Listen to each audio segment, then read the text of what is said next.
Good afternoon, everyone, and welcome to this very small but wonderful little event.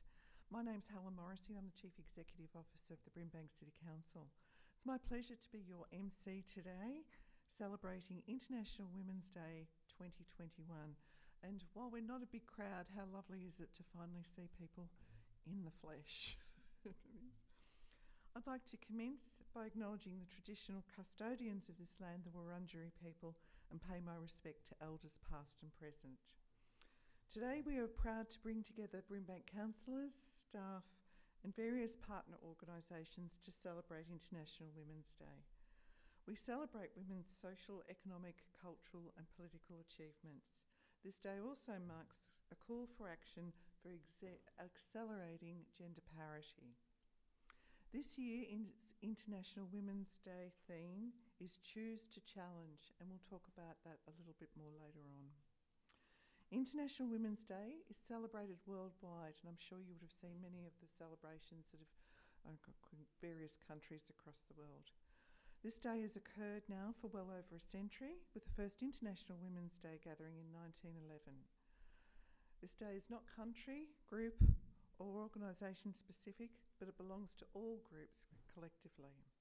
The logo is purple and white and features the symbol of Venus, which is also the symbol of being female.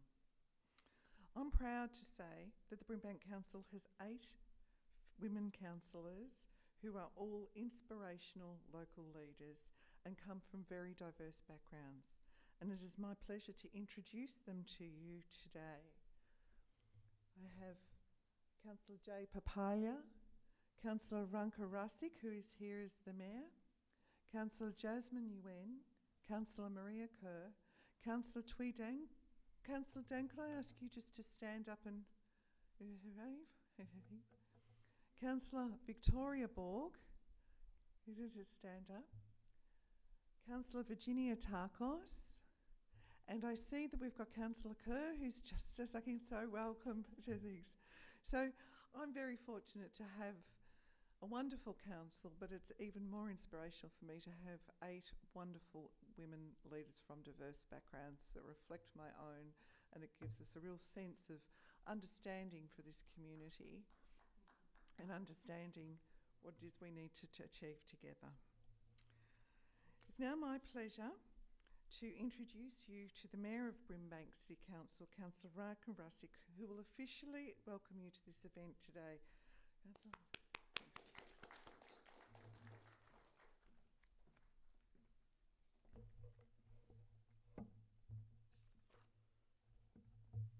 Thank you, Helen. I would also like to acknowledge my fellow Brimbank councillors that are attending today and the ones that are not attending today as well. I would like to acknowledge today's panel of speakers, Auntie Josie Cooper, Aboriginal Elder and Brimbank Citizen of the Year, Dr. Mimi Watts, Associate Professor, Federation University Australia, and Darlene Lardio, Green Empire Street business owner, as well as our partners and the Brimbank staff who are here today. On behalf of the Brimbank City Council, I would also like to acknowledge the traditional custodians of the land, the Wurundjeri people, and pay our respect to elders past, present and emerging. Good afternoon everyone, and welcome to this year's International Women's Day panel discussion. I'm excited to see so many of you here today. I'm sure this is going to be an interesting, informative and enjoyable session for all of us. Today we celebrate the social, economic, cultural and political achievements of women around the world. The day also marks a call to action for accelerating gender equality and reminder of our shared responsibility to call out gender bias and inequality. This year's International Women's Day theme is Choose to Challenge. Collectively, we can all help create an inclusive world, so let all choose to challenge gender stereotypes and bias. As Mayor of Council, I'm so proud to serve our community alongside 8 other women councillors, all working together to help our community thrive. As progressive women in politics, The advancement of female representation across all levels of government is a huge passion of mine.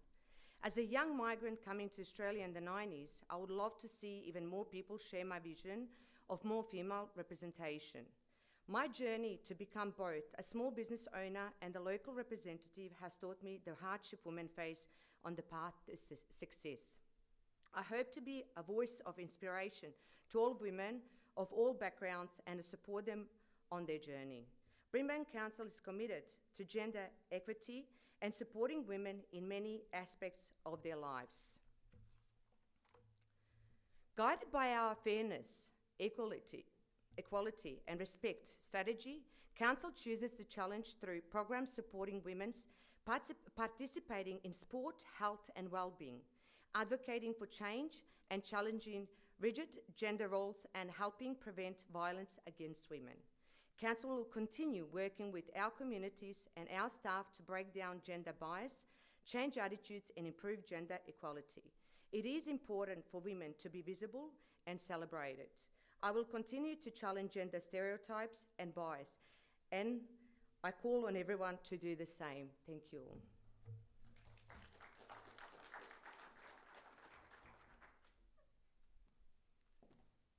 Thank you, Mayor Rasik. It is now my pleasure to introduce Brimbank local artist Ag Johnson, who's going to perform for us.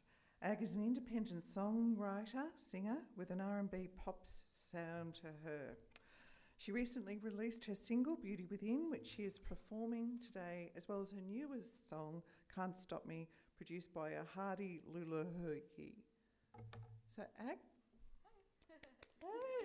Are you right? Yeah. Okay. Hi, everybody. I'm Ag. I'm really excited to be performing today. And yeah, so the first song that I'm going to be doing is called Can't Stop Me. And it's a song that I was asked by Brimbank City Council to write a song about COVID-19. So I was like, oh my God, what am I going to say? So yeah, I just got to writing Hudson. Oh my God, I'm still wearing my mask. I'm just going to take that off. Just put that. Thanks. Yeah, so they asked me to write a song about COVID-19 and Hudson sent me a beat and yeah, I just got to writing and this is the song. Here we go.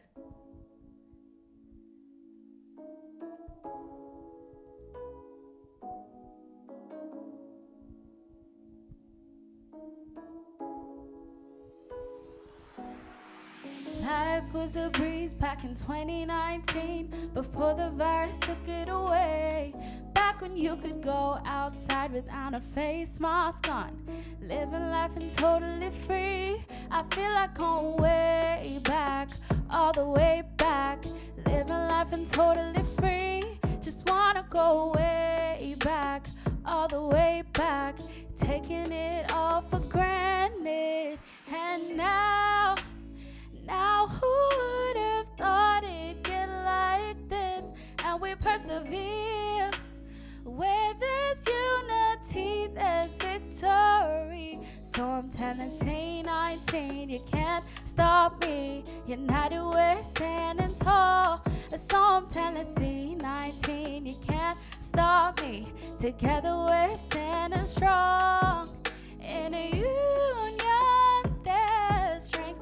Working together at the end of the tunnel, there's always a light.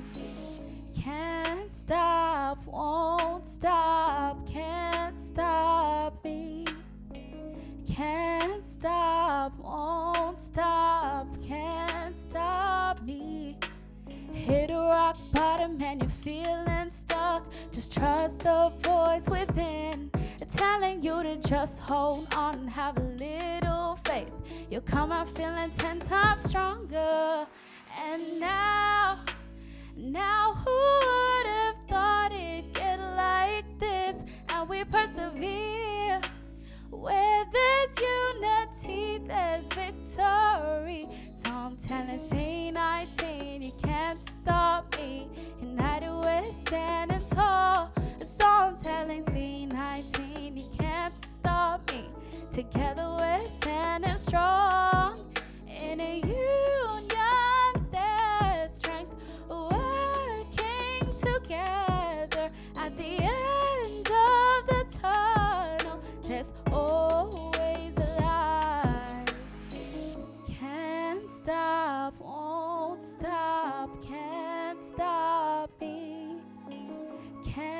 stop, won't stop, can't stop me. At C19, you can't stop me. Together we're standing tall. So I'm telling C19, you can't stop me. United we're standing strong. In a union, there's strength. Working together at the ends of the tunnel. There's always light. Thank you.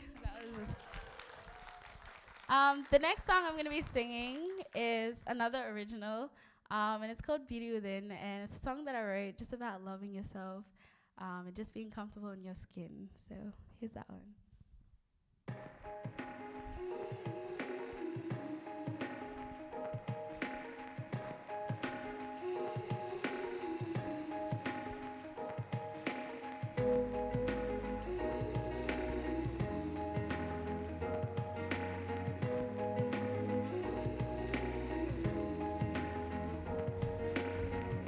Took me so long to step out of the shadow. It's been a ride, the ups and downs, the highs and lows. Times are hard, not being represented on TV or magazines. You don't see me, but now I see the things that you reflect are not for me. I'm free, free from all my insecurities. I am beauty. The complexion of my skin doesn't determine what's within. Oh, I am beauty. Melanin's as rich as gold, and your spirit can't be sold. Melanin's as rich as gold, and your spirit can't be sold.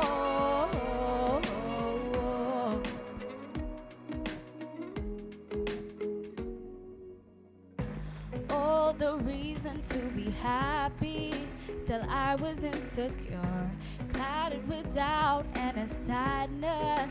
Temptation was next door. I couldn't see the gift that God had given me, and now I'm free, I'm loving me. What a dream.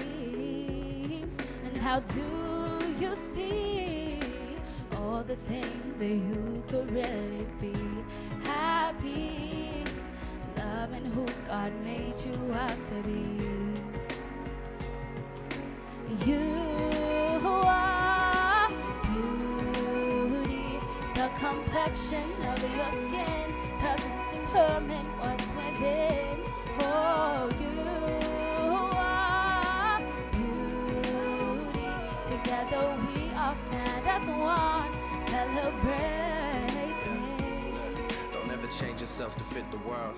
Let it change for you, cause they got standards you should never have to cater to. When it comes to lack of self-esteem, I used to hate it too, but I learned the value of loving yourself and staying true. I wear my heart on my sleeve that I wipe my tears with. Had to learn to love my scars and my blemishes, to be fearless. Had to come to terms with all of my flaws because they real. My skin's on my hairline, that's all part of the deal. I can't negotiate, but that don't make me me. That's only skin deep, my beauty ain't for people to see. I pray my children understand this and understand the advantage of not conforming to any beauty standards. And if you're looking for someone to love you, you should be that person, cause then you'll always be around just when you need that person. Don't sell yourself short, ain't nobody completely perfect. You deserve the world, tell the person that's in the mirror they worth it.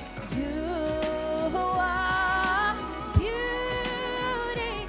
The complexion of your skin doesn't determine what's within. Oh, you are beauty. Together we all stand as one, celebrating. Ooh, you are beauty, and I am beauty, and you are beauty, beauty women. Thank you. Thank you so much. So we all need to remember this day. This is the day that we saw something very special. So thank you. That's absolutely amazing. Homegrown talent, can't get better.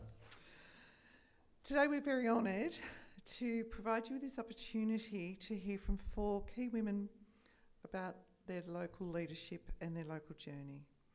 Please, at the stage, we were actually going to have you seated and come up, but now that you're there, so we'll just go straight to.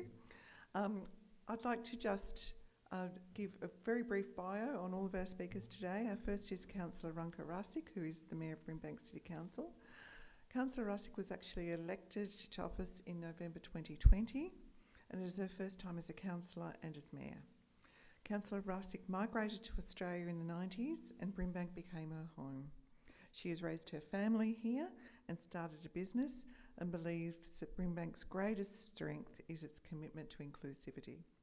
She was inspired to run for office by her passion for community, and after engaging with local residents and seeing local issues that needed to attention, she decided to do what she could to bring about positive change.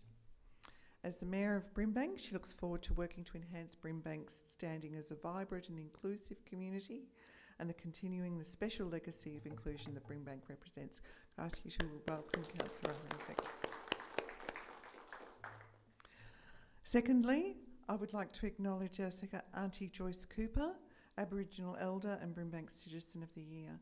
And Australia Day this year, I was also very privileged to announce Auntie Joyce's award as the Brimbank Citizen of the Year, and I found it was really difficult not to get emotional about how wonderful your achievements are. Auntie Joyce is a proud Yorta Yorta woman from Northern Victoria. She's also a proud mother of 3 children and has numerous grandchildren. Auntie Joyce and her husband, Uncle Boots, who is also here, welcome Boots, are the 2021 Brimbank Citizens of the Year. One of Auntie Joyce's biggest roles in the community came through her work with the Victorian Aboriginal Childcare Agency and the foster care system. On many occasions, Auntie Joyce and her husband cared for numerous children to ensure that they remained close to their culture. Both have looked after Indigenous children for such a long time that they have officially fostered, and this is the thing that is just unbelievable, well over 87 children, which is just extraordinary. When I mentioned that to Auntie Joyce, she actually tapped me on the hand on Australian Day and she said, "Oh, it's well over that amount." So, which just makes her achievement even more amazing. Alongside her foster care role, Auntie Joy is an Associate Diploma in Applied Science of Aboriginal and Torres Strait Islander Welfare, and was one of only 5 people chosen to work with the Broadmeadows Koori Court as a respected person, which started off as a pilot program, I understand. However, Auntie Joyce has been there for 13 years, so that's some pilot program.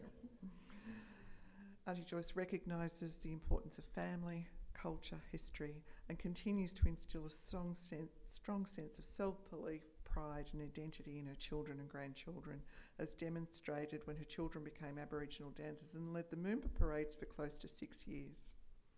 Even now they're involved in teaching, dancing and working with the Aboriginal culture and community. Nowadays, Auntie Joyce is as busy as ever. She regularly attends local community events and meetings, is a respected member of the Brimbank Aboriginal and Torres Strait Islander Consultative Committee, and very much respected in her community. Could we put our hands together for Auntie Joyce? Next, I would like to welcome Associate Professor Dr. Mimi Watts from the Federation Australia University. Dr. Watts is an experienced leader with a long history in academia. She is a strategic thinker, advocate, public speaker, public health expert, and a leader in women's health, gender health and international health, with extensive experience serving as a non-executive director on boards. She was recently recognised with the Multicultural Award for Excellence by the Victorian Multicultural Commission and the Victorian State Government for her service in multiculturalism. Dr. Watts is also the author of Sahara Piercing the Thatched Ceiling, an intersectionality book that focuses on gender, culture and the migrant women's journeys. Thank you so much for being with us today. And last but not least, of course, is Darlene Lado from Green Street Empire. Darlene is the owner and founder of Green Empire Street, a jungle store oasis amidst a busy strip on McIntyre Road.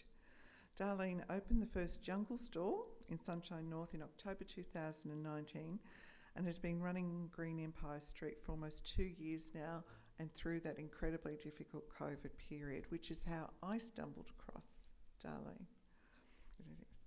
Has now become somewhat of a destination in the West for indoor plants, pots, gifts and locally made products. Darlene's love of plants was like a seed. Planted at a very young age, she grew up in a farming village in the Philippines, and so did her love and curiosity for the natural world. There she learnt the importance of horticulture as a way of life, which she now brings to her store and all of those in Sunshine and the broader Brimbank community. So could we also put our hands together for Darlene? So our wonderful speakers will share their views and real life experiences today as we explore the issues around how we can choose to challenge and call out gender bias and equality. After this, our audience and home viewers, hello home viewers, will also be invited to ask them questions of their own. So I'm actually going to begin with a really easy question. So each of you, reading your biography and knowing about you all, you've all had a unique and inspirational story that has led you to where you are and on this stage today. So can you talk about your journey and what inspired you, if anything did inspire you, or you just ended up here, or what it was that made you want to achieve what it is that you have, and where you are today?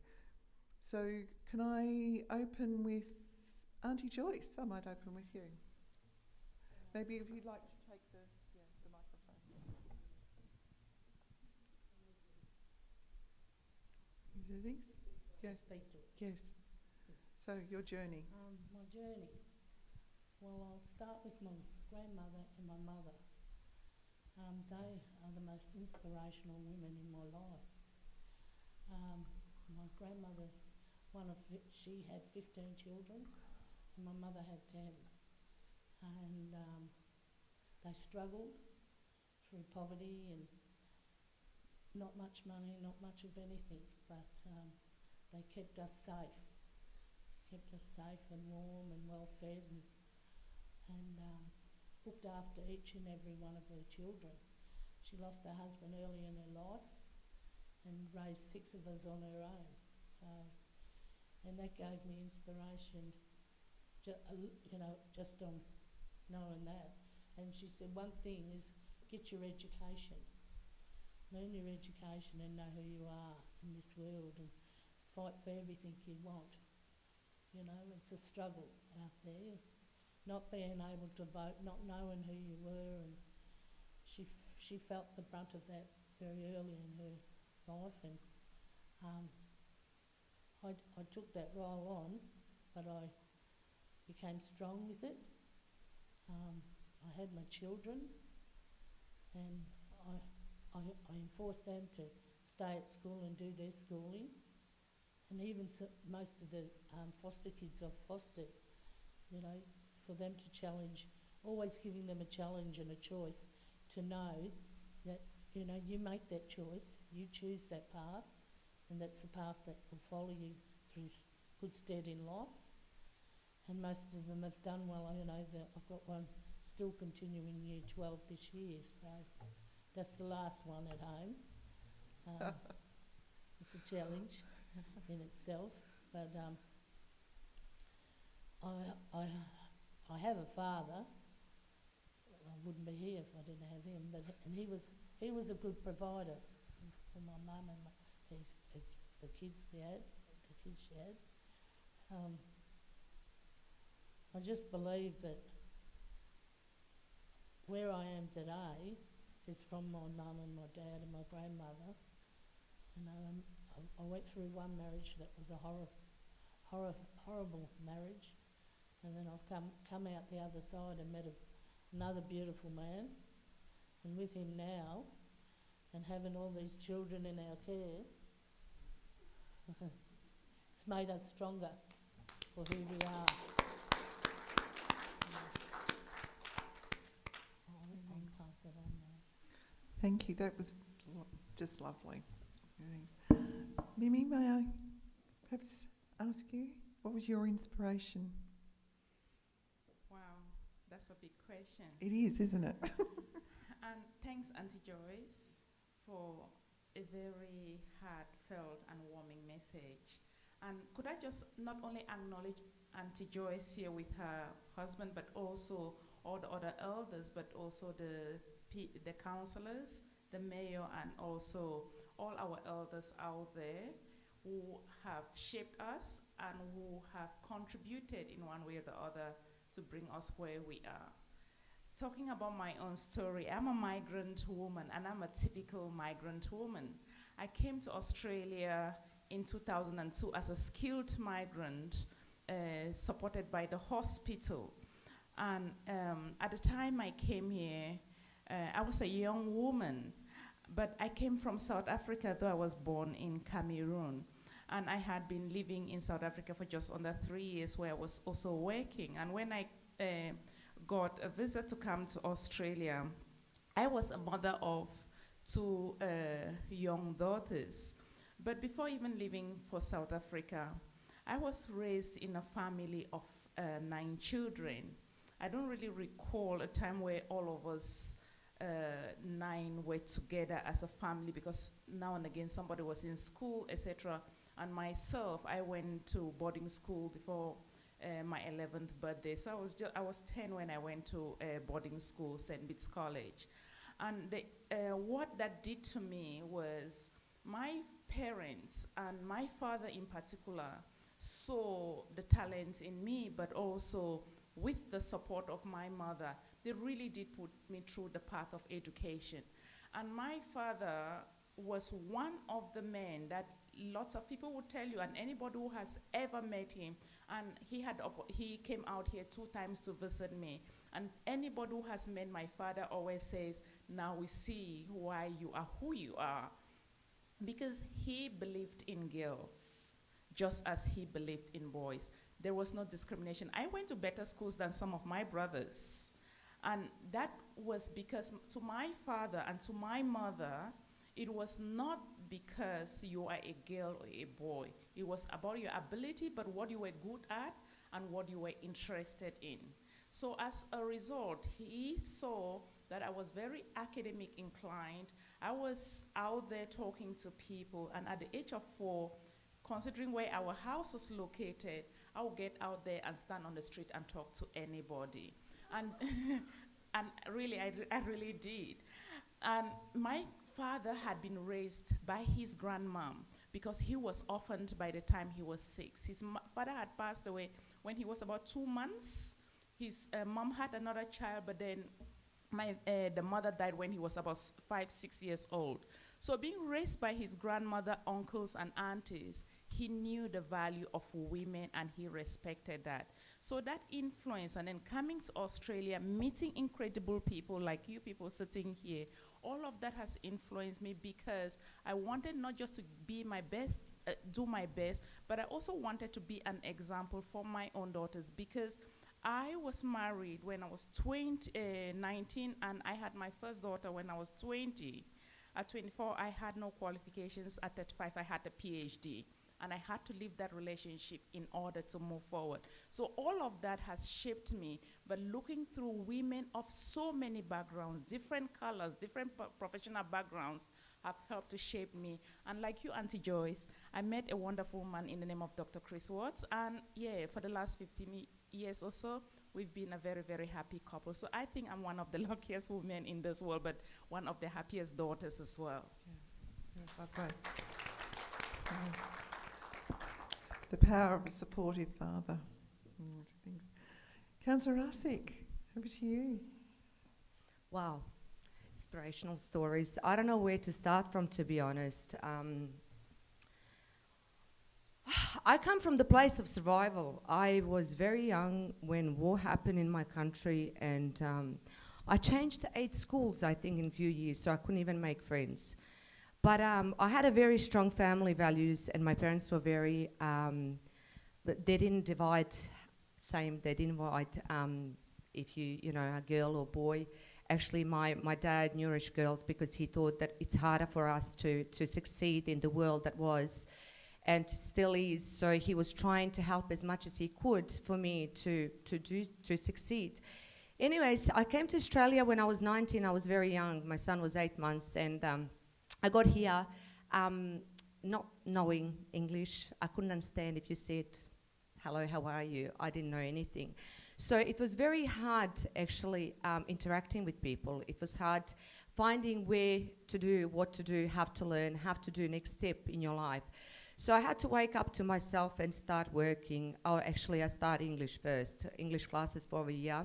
And I started working. So that really made me, you know, think that anything is possible, and that you can choose to have, you know, life achievements.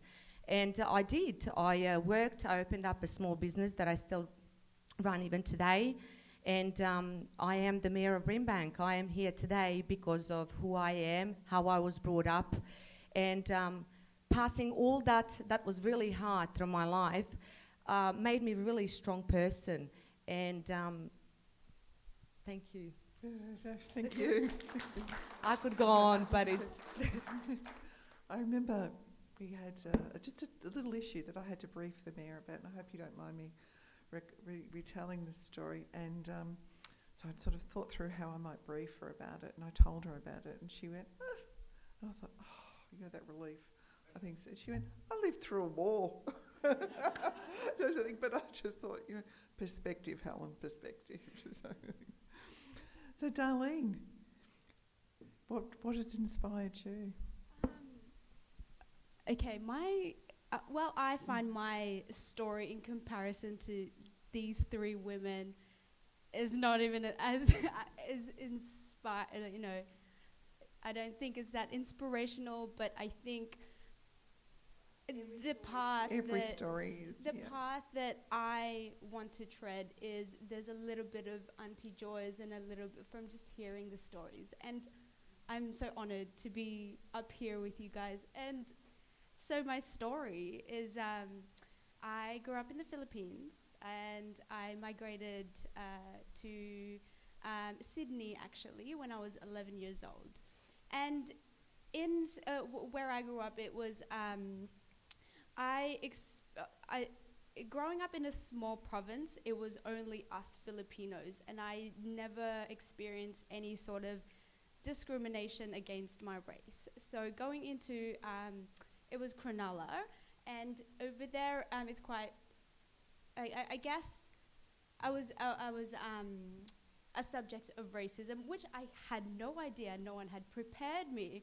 I thought the worst thing coming to Australia was leaving my family behind, but that was far from what I've experienced. So I lived through that, and I did the best I could. And I guess growing up and going to school there, I realized that there was more for me out there. And so I started to explore the world, and I moved to the Blue Mountains, which I loved. And from there I met some people who were like, oh, you would love Melbourne. And I was like, Melbourne? Okay. And so I love challenges, and I always knew that challenges strengthens you. All the challenges before my life at that stage. So yes, I was young and hopeful, and so I moved to Melbourne. And finding my way around Melbourne as well was it was actually not as a hard or challenging time of my life. And Footscray was the first place I felt home. And then when I opened the store in Sunshine North, that's when I met so many amazing people, locals, people of color, people with the same stories I do, people that would speak the way, and just the similar admirations. And I always tell my customers, well, you know, ones that I get in conversations with, that that place there is a piece of home away from home for me. And I don't know where I think I lost track. I got a little bit emotional over there. But anyway, yes, I'm home. And I'm surrounded.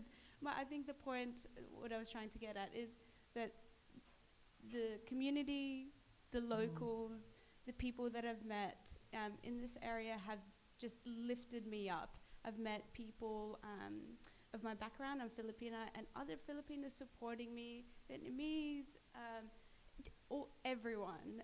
And I'm so honored and thankful for this opportunity as well, to be able to... Well, we're lovely to have you, darling. Yeah, thank you.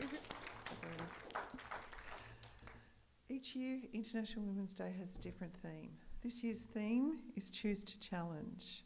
So what does Choose to Challenge actually mean? So with your indulgence, we're going to show a short video, and then we will ask the panellists some questions about...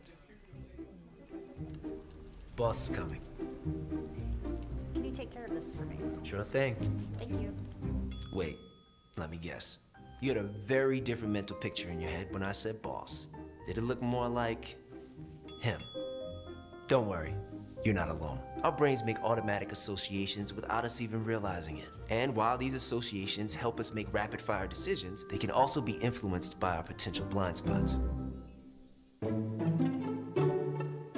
Prototype bias happens when we have a preconceived notion of who we think would be right for a particular role based on stereotypes. These mental pictures are based on who we've seen succeed in the past and can influence who we think will succeed in the future. Let's test the theory. Don't worry, just between us. I'm gonna say a word and I want you to point to the word on the screen that you most associate with it. Ready? Let's go. Delicate, powerful, caring, family, career, strong. What just happened? Well, if you're like most people, you associated communal words with female and assertive words with male, because those implicit associations are ingrained in our unconscious mind. A network of researchers from prominent universities developed the implicit association test. This test helps people identify their potential unconscious biases across a variety of dimensions. These types of ingrained associations can often shape our prototypes for who's qualified to lead in the workplace. Take the orchestra. When orchestras started conducting blind auditions in the 70s, the number of female musicians shot up 20%. So either women suddenly played exponentially better when behind a curtain, or the conductors weren't aware they had a prototype bias towards male musicians, and this bias was costing them talent. Another study found that the exact same resumes with more black-sounding names received 50% fewer callbacks than those same resumes with traditionally white names. The idea of prototype bias cuts even deeper than that.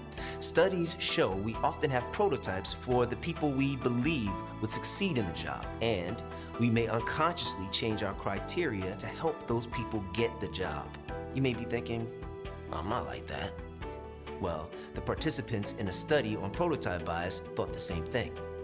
And ironically, those who thought they were most objective ended up being the most biased.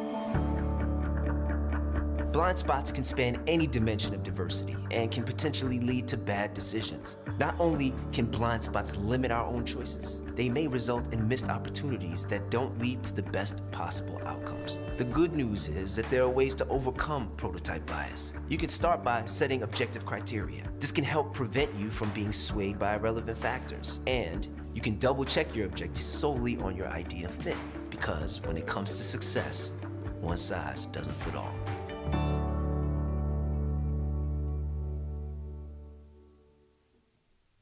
Thank you. Blind spots, unconscious bias, conscious bias, prototype bias, lots of bias. So I suppose my question, Darlene, I might start with you. I'll work my way around there. Did you recognise anything that you saw on that screen? Have you experienced it yourself? Yeah, I think maybe in terms of providing for the family, or I guess becoming a mother, people associate you as, the one that looks after your family and the one that stays home and while the husband goes out. And I chose to challenge that. And I never ever wanted to stay at home and wait for my partner to come home and bring the dosh. It's not, and I think it shouldn't be like that, right? It's, we are just as creative, we are just as capable and just as intelligent as man, and innovative. So I, to go back to that question, have I ever felt it? Yes. It was, for me to stay at home. And what about in the opening of your business? Dealing with suppliers, those sorts of things. Have you ever encountered? Yeah, Has someone ever turned up and asked for the boss? Yes, all the time. Also, I look young, and a short female. Enjoy that. A short female, and approaching people, especially in terms of other businesses. But I guess it's quite refreshing to them when they do understand that, hey, actually, no, she is the boss. And yes. Yeah, and a young boss. Yes. Councillor Rasik, did you recognise anything there? I did, indeed. Well, when I became a mayor, actually, on internet, on one of the platforms, it was a lady who actually commented, and she called herself Advocate for Women. She said, and I'm going to quote this, what does she know? She is just a hairdresser. That's what she said. That is a big problem when woman is putting woman down. That is horrible. We should empower each other. We should help each other. We should mentor each other. On worlds, one is a hairdressing, one is a woman-dominated world. The other one is local politics. Well, it is a man-dominated world. And I've seen the difference. We are always welcome to men in hairdressing shop. We show them around, we welcome them. When it comes to man-dominated world, it's much harder.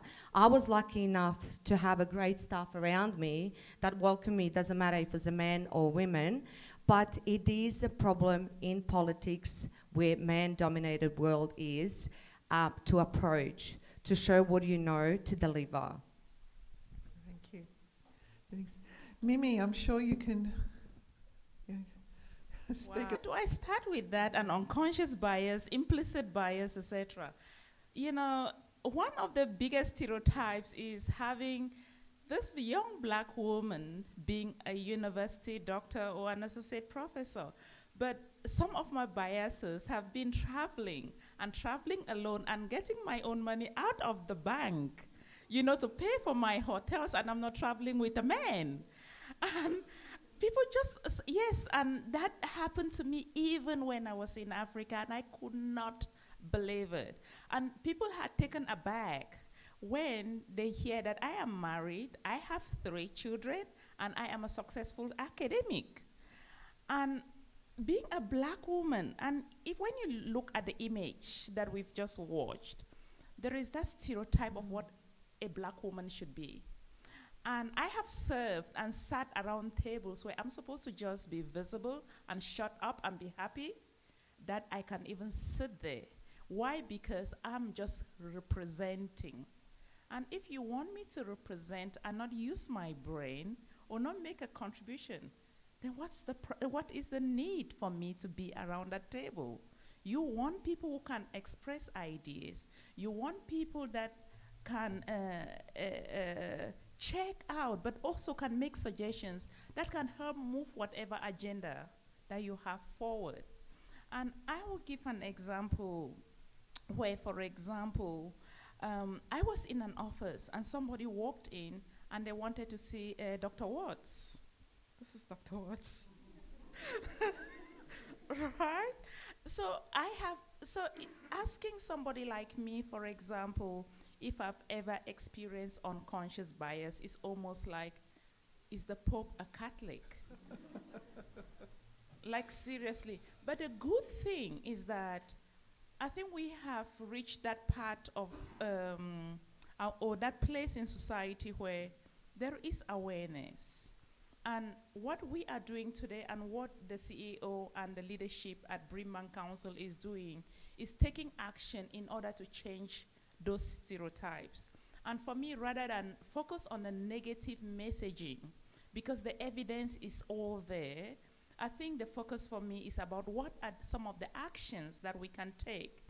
You know, when I looked at the topic, and this is a book that I went to a book fair over the weekend and I bought this book, and it talked about living biographies of famous women. And in here you have women like the Cleopatras, Theodora, you know, name them, and they were all the bad girls of their time. But like literally, but when you think about why they were the bad girls of their time, and I'll just give you some of the names, you know, Mary Queen of Scots, Joan of Arc, Madame de Maintenon, Charlotte Bronte. When you look at the names, then you go and read these women's biographies. You look at where they had come from, like Theodora. Yes, they did some horrible things, some of them. But how do you think about a 10-year-old becoming a prostitute? What are the social structures that have led to that? Because the mother was a widow. And the mother, being a widow and not being able to provide, had only one option in order to support herself and her children. So are these societal failures? Talking about unconscious bias, talking about misogyny, talking about racism, because I cannot talk about unconscious bias without the word sexism for us women, but also about the word misogyny. And there is the new term misogynoir, noir, black.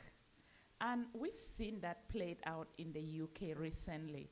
And isn't that appalling what has happened to Meghan Markle? For or against? There is something to be said about it. So think about it being a woman, and then add a little bit of color into that. Then this is what you think the real world is for a lot of women who are women of color, but black women. And I have taken sometimes the action to actually go on some websites when they've advertised for certain things. And I've said, can you please really take this down? World Vision, can you people take your advertisement down? You spend so many millions and hundreds of thousands putting out images of African young women who are in the most appalling spaces, water that no reasonable person would drink for the sake of advertisement. I grew up, I did not see a mother give that type of water to her child. You know, just things that people do, and the imaging. If they want to talk about refugees, it is the face of black people. Or another bias that I have faced is people not understanding that I am a skilled migrant and I did not come to Australia as a refugee. I say I'm a brain drain, I'm a contribution to the country.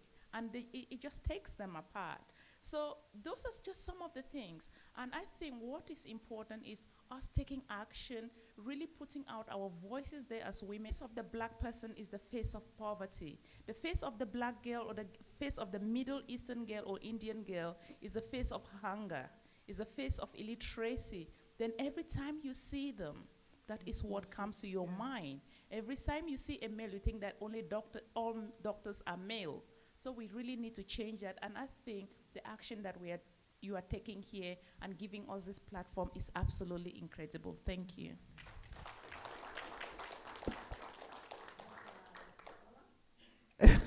Well, yours was a hard act to follow, first of all. So. Gee, I think about what you've just said, and it just resonates through me with young people and the adversities that they have to challenge nowadays. you know, and you're doing so well with it. And it's so hard for them to challenge. So they need to make those choices, but we have to give them choices to be able to make it. And I'll use an example of my granddaughter. Once again, she'll probably hate me for this, foster granddaughter. She's fair, blonde hair and blue eyes, absolutely gorgeous, and is very self-confident that she doesn't believe she's black enough to get the job. I said, don't ever say that. You're black, no matter what. Always be proud of who you are and where you come from. And she said, but I'm not good enough to get that job. You're good enough to get any job you want to get. I said, you just got to believe in yourself. And she wasn't sure. I said, go and be a fireman then. She said, I can't be a fireman. I said, you can be anything you want. So she's gone and checked it out, and she may want to be a fireman one day. And I thought, oh, well, what have I started myself? I'll never get any sleep. But in another scenario is where I worked on the Koori courts. Oh, goodness. I had to prove myself, because when I started on the courts, I was a respected person. By the time I finished on the courts, I was Auntie Joyce. But we were women on the courts, and when offenders come before us, they were boys and men, and they couldn't be told by women. They didn't like it, and I thought, well, you listen here, I'm your auntie. Whether you like it or not, you've got to be told, and you've got to accept what you're going to get. And, you know, it's what happens. You've done the crime, and you have to do the time, whether you like it or not. So it's about earning their respect as much as you give that respect back to them, and it's the way you talk to them. So and gender bias is so strong. You must enhance it and grow with it. Same with all the foster kids I've had, you know. They're all shapes, sizes, colours, but they're all Aboriginal, the kids I've fostered, so, and they have so many different outlooks on life, and the carers, we have trained carers to know our Aboriginality and know, you know, and we have different sorts of carers who are wonderful in the job that they do. So I just like to end it there. Thank you. Thank you. So, having experienced it, what are some solutions? How can we raise awareness, and what is it we can do? What are some of the steps that we can put in place to make sure that it stops with this generation? And I might start with you, Councillor Rasick. What do you think? I do have 2 kids, and it comes from home, and I taught them to respect everyone, doesn't matter what colour, what nationality, what background, and doesn't matter if they're man or woman. They have to treat everyone with respect. And I think we have to call them out. That's what we have to do. We can't be treated like that. It's not right and it's not fair. That's my opinion on it. We have to call it out. Call it out. Yeah. Yep. Mimi, you did touch on some solutions, particularly the images, because it's so, you know, when I've talked about the World Vision ones, they are exactly the ones that come into your mind. So That's exactly Yeah. right. Thank you. I think all of us have a role as a society. And I think in the last 5 years or so, the rise of the far right in our society and the validation by leadership in some spaces of some of what comes out of their mouths, but also of the media. The media has got a very powerful role in every society to play. And I think it is really important that the people who have got those platforms and those voices out there should be doing the right thing, but also that should they say certain things, we should call them out. And in recent days, I've actually called out people like Rita Panahi out. And I just think people should look at Sky News sometimes. And you really ask yourself, is this Australia? And why is it that our leadership is really not putting a finger on this? It's okay to have political views. It is okay because we cannot all think the same. But I think it is the voice, the platforms, the role of media, the role of mothers. All those boys are delivered by mothers. All the men, all the politicians, the Pope, Trump, all of them are delivered by women. We have a role for the first 10 years, especially in those spaces where they continue to run around our feet, to really shape them and get them to know what it means to respect girls. They need to respect their aunties, but we also need to value people of other faiths. You know, the fact that I'm a Catholic does not mean the person who is Hindu or Buddhist, their faith is less than mine. It doesn't mean because I'm a black woman, the white woman's position is less than mine or one group is inferior to the other. And I think if as a society, but also as leaders, we really start thinking about people just like us, seeing each other, changing the imaging of leadership. I think I don't want to take time, but I'll give an example at the university, something that happened to me a few years ago. I had a student walk in, and she was of Middle East Persian background, and she had her 2 children with her, and she burst into tears. They had asked her to go and see her coordinator, and that was me. And she burst into tears, not bad tears, but good tears. She was going to defer her course. And when she saw me, she said, oh my gosh, she came and gave me a hug. And she said she's changed her perspective. And I said to her, you're going to even take 1 or 2 units every semester until you finish. There are times I've sat in the office. I don't know how many people come. There was a young woman who came to me to say she's going back to her home country. I'm not going to stereotype it by naming it. But she talked about going back for an arranged marriage. We talked about it. I'm supposed to be their academic, but I'm also their counselor, I'm also their auntie, I'm also their this. And sitting in those spaces and them walking in and seeing me made a lot of them know that it doesn't matter, they can push the boundaries and they can move forward. And if you are a refugee, please share your story. If you're a migrant, share your story. If you have been a single mom or you have gone through career difficulties, share it so that they know that they are not alone, and hold somebody's hand. Be a sponsor, don't only be a mentor. Thank you. Thank you. Auntie? You're right? Yes, Darlene. Okay. Yes, call them out, and as mothers, we have the duty, and a privileged duty, I think. My partner is Samoan and faced a lot of gender-biased roles within there, and I think there's so much importance in challenging those biases in our homes, just within our circle, in our own world.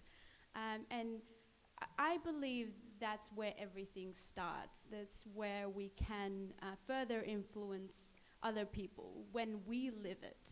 So I think when, as Mayor said, call them out. And it took, I think, I've always been quite a sensitive soul, and I've always just let it get to me and being emotional, but it takes strength and courage to speak up for what you believe in, and I try to do that, and I'm not perfect.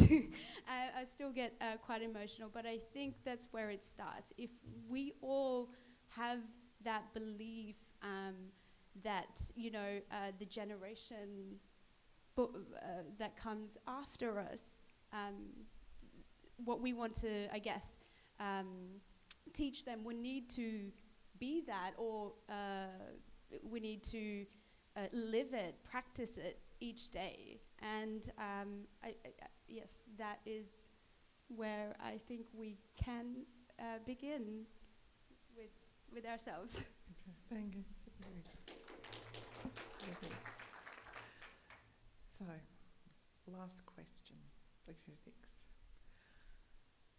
You've all been on unique journeys. I have 8 female counsellors, all wonderful, inspirational women from diverse backgrounds who've put their hands up for leadership. 4 amazing women on the stage. I have half my staff are amazing women, and a lot of my staff, more than half my staff are amazing. The other half are amazing men. So I'm very proud that our organisation is one that really works to make sure that we challenge any of the stereotypes and the bias. I think having a female CEO speaks volumes for our council. But I want to ask you almost a personal question, and if you reflect back on your life and your life's journey, what are you the most proud of? Auntie Joyce, I'm looking at you. Because I know, I mean, again.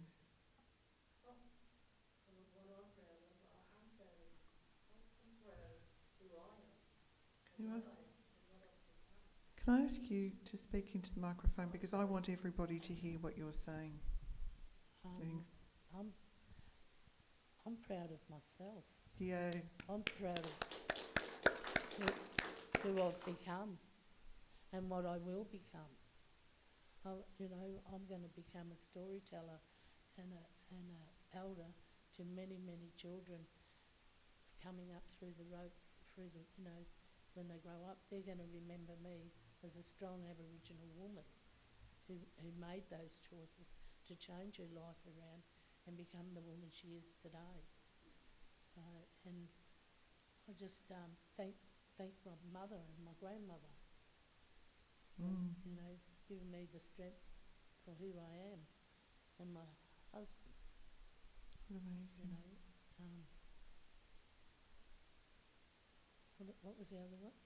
Oh, just what are you most proud of? Myself. And it's lovely to actually say, I'm proud of myself, because it's not something that we say very often, isn't it? Yeah. So it's just beautiful to hear. Thank you. It's just beautiful. And I'm Thank most you, proud Shiz. of my daughter. She's come in leaps and bounds, and she's following in my footsteps. Yeah, beautiful. She's fostered 6 children.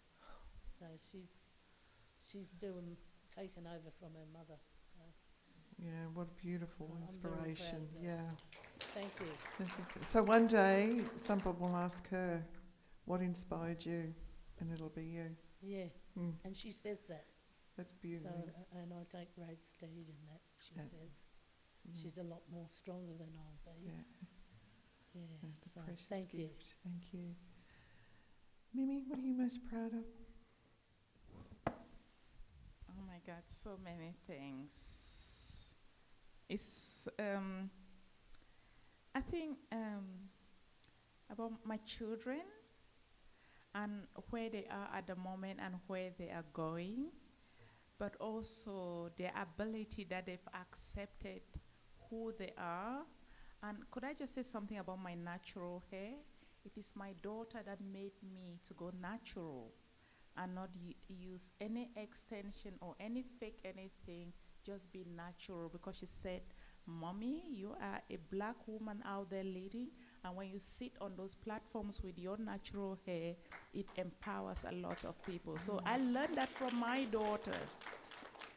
And the family and the Akum community that shaped me, but incredibly, I've learned contentment from my husband, Chris. He's the most contented human being in this world. And he says, Mimi, he's white, British, male, doctor, right? Tick, tick, tick. And he says, being with you has made me realize the subtle racism and the challenges that women have to. So what I have learned from him is patience, focus, but contentment. And my mother, a woman of strength with few words.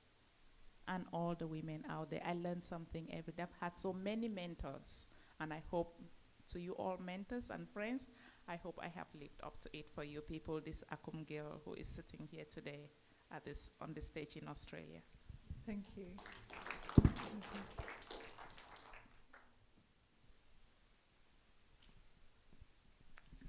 Well, as I mentioned before, coming and leaving everything behind and then achieving everything that I have achieved today, from, raising my kids into beautiful people, young adults, respectful ones, to owning a business, having a healthy relationship within my family, and doing, everything that I have done till today. I'm really proud of it, and I'm not going to stop. Yeah. So Thank that's you. for me. And Darlene?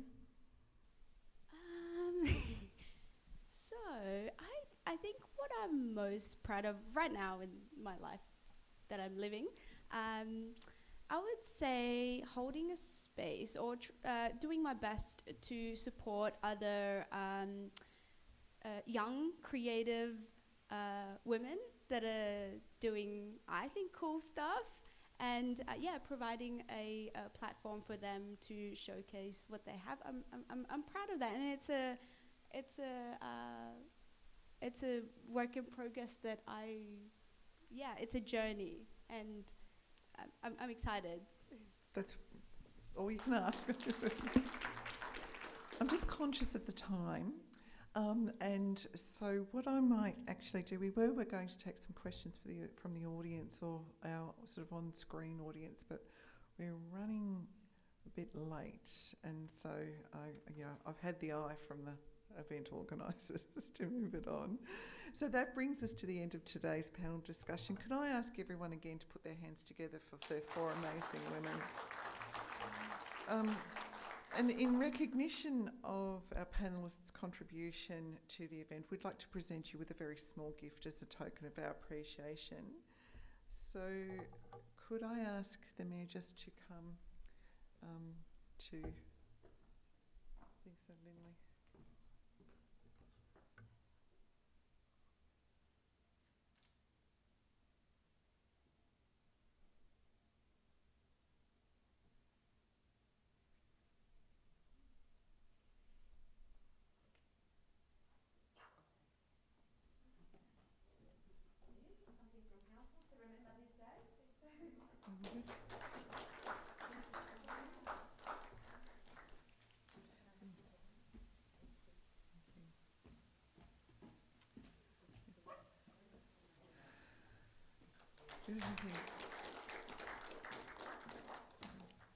Sorry, I'm just.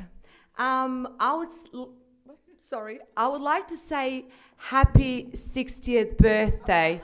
I know it's 60th, and it's a big number, but you look great. You're a great person, and we've got little flowers here for you today. And sorry for ignoring you before when they said happy birthday. I didn't want to spoil it. Thank you. From all of us, happy birthday. Virtual hug. Thank you. I'm sure there was a mistake on my birth certificate. Thank you very much. It's been a lovely day. Can I just... Thank you.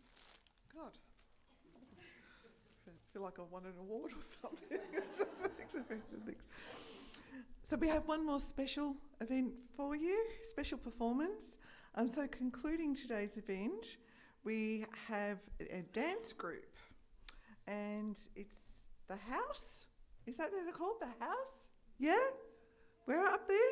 You do the things?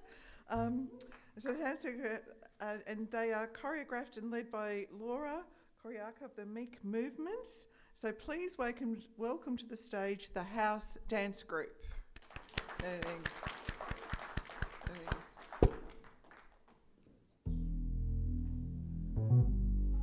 I'm in the vibe, yeah.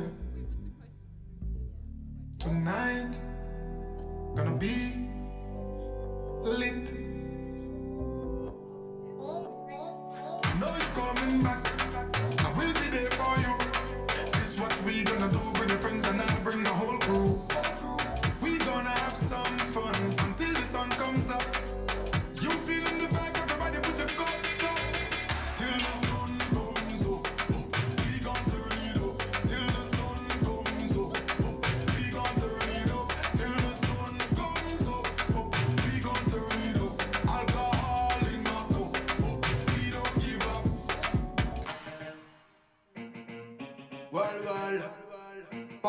chilling alongside all the cool go. Hey, baby, it's your What's that? Hey, pretty girl, you wanna break your back on the dance song.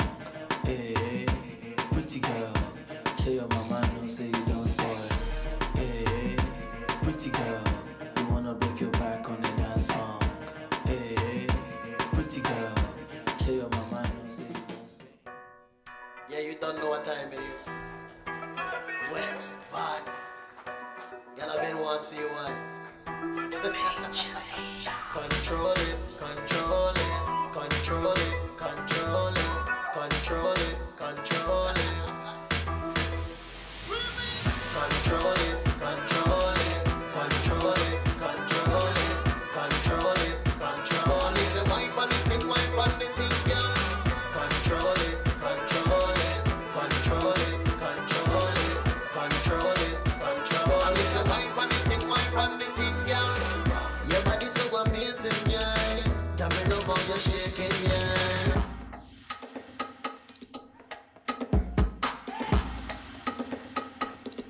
Time records.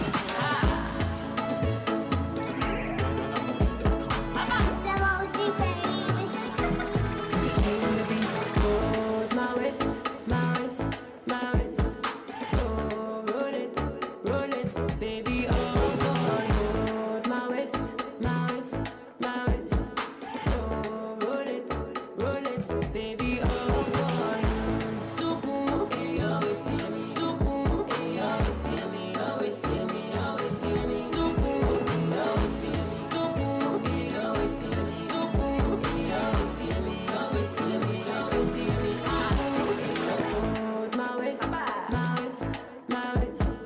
Oh, roll it, baby, all for you.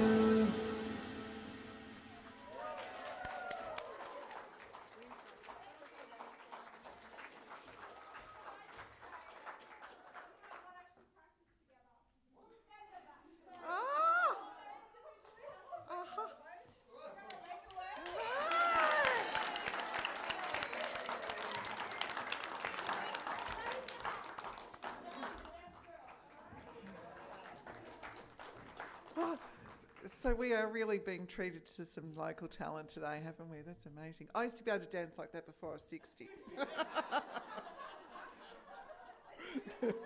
No. Amazing. Thank you so much. You're awesome. So that kind of concludes the formal part. I would like to invite you to stay. We have some afternoon tea. We also have a photo booth that we would like to make sure that we've got a recording of today's event. So go, if you just sort of wander out and around the corner, photo booth is there. As I said, some afternoon tea. I'd just also like to thank the community planning and advocacy staff. Thank you very much for putting this event together. We really appreciate it. It's a shame we couldn't have had a full auditorium, but we've got some human people in the space, which is just lovely to see after what has been a just sort of challenging 12 months. And I just reflected, I was sort of walking out of the office today and it just dawned on me that it was kind of this day 12 months ago that just in the lead up to, the Grand Prix had been cancelled, and it was just in this lead up to the beginning of COVID for us. So look where we here are 12 months later, strong, resilient, and we survived. So again, thank you again to our wonderful panellists. Thank you again to the staff of the things, and please stay and enjoy. Thank you very much. Bye.